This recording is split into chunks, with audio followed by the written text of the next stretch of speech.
Yo guys, welcome back to another video. Today we have another Chelsea news video. Rather than just the one story I've been doing recently, today I've got tons. I've got about 5 stories that we're just going to whiz through in about 8 minutes so I can get the mid-rolls in. Anyway, getting straight into it, this is going to be a very quick story, this one. Kepa Arrizabalaga, he has stated that his confidence is growing and he's actually said that he's not scared anymore. And I think that's the perfect thing to say as a goalkeeper, low on confidence, especially nowadays with fans just being stupid. If someone messes up, everyone goes and pinpoints that player and attacks them, which is just stupid. I don't understand it personally. They're a human being too. And I've seen the real Kepa under Maurizio Sarri. Kepa, no one was lauding him for costing £72 million.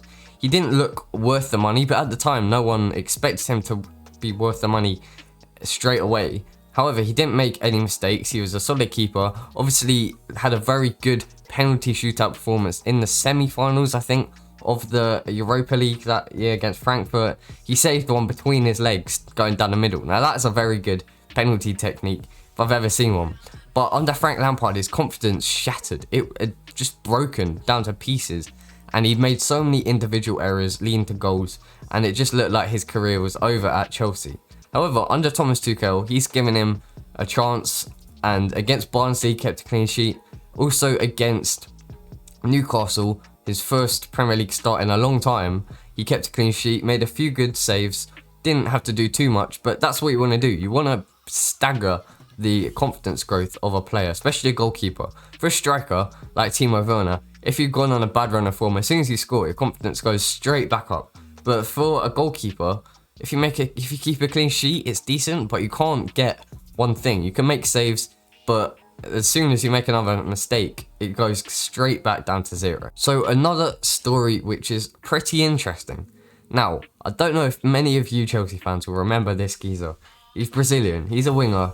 He's on loan at Granada this season, who actually beat Napoli 2-0 yesterday, which is quite an outstanding result as Napoli actually beat Juventus the other day. And Granada, they're 8th in La Liga. Let's just mention the player, Kenedy. He was on loan at Newcastle, had a decent time. He's been on loan a lot. He's 25 now. He's been in the youth. I don't think he was in the academy, but he's been involved in Chelsea for a long time.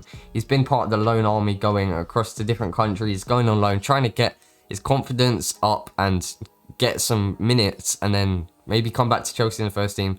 But after the Newcastle bad performance that season, it looked like the Premier League wasn't for him. However, this season he's been at Granada, and I don't know if you saw the wonder goal that he scored a few months ago. It was insane. Granada looks really like it's his home. He's been brilliant, and yesterday in the Europa League, he got a goal and an assist against Napoli and had a brilliant performance overall. And lots of Chelsea fans are saying, why don't we bring him back? He's been brilliant for Granada and he's obviously on loan. So at the end of the season, he could come back into the first team. And under Thomas Tuchel, you never know. He could transform him into a good wing-back. And I think he really fits a wing-back role perfectly. He's similar to Callum Hudson-Odoi, can definitely take players on. He's got the pace, but he's also so fast that he can come and defend. So potentially, could we see a Kenedy return? I don't know if he'd want to stay because he's really finding his feet over in Spain, especially for Granada. But could we see a shock return and keeping him in the first team? Who knows? Now, I'm actually recording this after I've recorded a match preview for the Southampton game, which will be up tomorrow. But my mind is blown. If you saw what happened to Tammy Abraham against Newcastle, his ankle, I can't explain it. It just went fully 90 degrees, like 180 degrees. Oh, it was horrible. It was horrible. It looked so painful. However, he walked off, he limped off, he came back on the pitch, thought that he'd be good, and then had to sit down, and then he did get pulled off, and Olivier Giroud came on for his place, got a goal, and won us the game pretty much. Olivier Giroud didn't do too much. I think Tammy Abraham would have had a field day against Newcastle that day. But my mind is blown. According to Thomas Tuchel, he's back in training. What? What is wrong with English Chelsea players who crush their ankles and then they're back in training a few days later? It happened to Ben Chilwell, and it's just insane. It looked so painful, and now he's back in training, which is obviously a great positive. It's brilliant. It's absolutely brilliant. I don't think he will feature against Southampton, but he could be back for as early as the next game after Southampton, which I think it even might be the Atletico Madrid tie. I do see him playing against them. Ooh, I can't wait for that. I honestly can't wait for that game. However, Christian Pulisic has had another precautionary injury and left training just as precaution, so the injury can't get any worse. It looks like he just felt something in his calf. They did a scan, weren't sure about it, and they just took him out of training so that he can't injure himself. And it looks like he will miss the St. Mary's trip. But don't worry, I didn't include either of them in my match preview. So make sure you watch my match preview tomorrow to see who I put in my starting lineup. So another injury update, Thiago Silva and Kai Havertz were both actually in training yesterday, which some people are saying it's over for Southampton. I don't know if it's as easy as that. However, I do see Thiago Silva maybe just coming on off the bench for the last 20 minutes, maybe replacing a Christensen or whoever's in there. I don't think Thomas Tuchel will be desperate enough to risk Thiago Silva for another lengthy amount of time. Who knows if he did it again or it's still not 100% healed. Maybe it's like 80% healed and he does a similar thing, pulls his muscle again. I just don't want to see it because he's been so good and commanding in that central centre-half role in the middle of the three under Thomas Tuchel. And I do think that he won't start against Southampton. But again, you have to see my predicted lineup for tomorrow in the match preview. I have actually gone with Kai Havertz next to a certain Mason Mount and then two number 10s behind. You have to see. But they should both be back for or in the first team squad. Maybe not the first team, but the whole squad. I do see Kai starting and Thiago Silva maybe being given a rest. So if you have watched the Champions League this week, you would have known that Mbappe scored a wonderful, emphatic hat-trick against Barcelona. And personally, I think Mbappe at this point in time is better than Messi at this point in time. And it's a big thing to say. I do think Messi is one of the GOATs. I do kind of rate Cristiano Ronaldo ahead of him.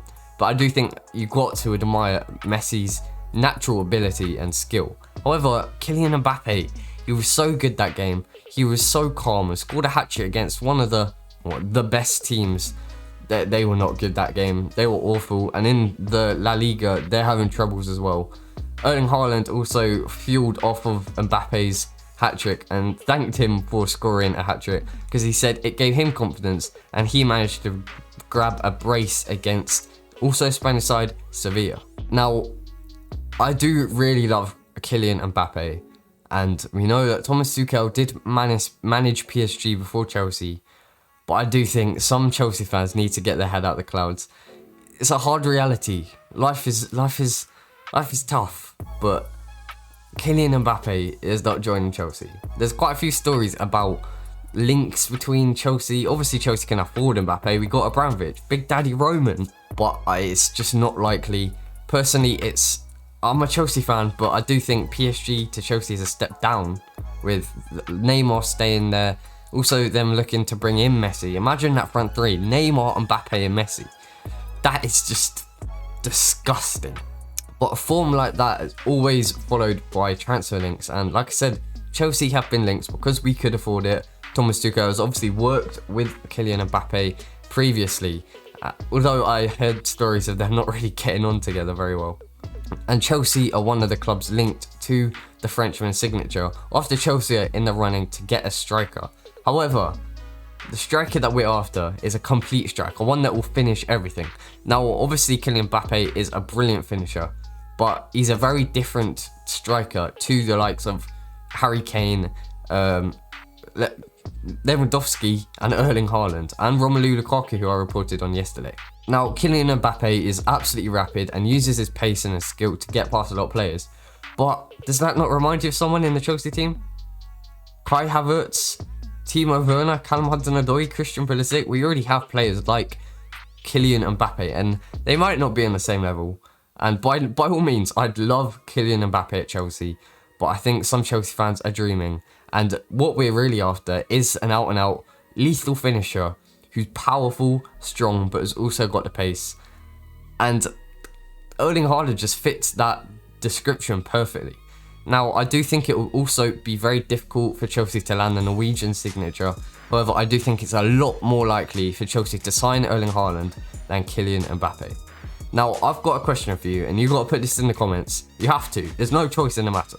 If either player cost £150 million, I think that's probably what each player would probably cost if there were no release clauses involved.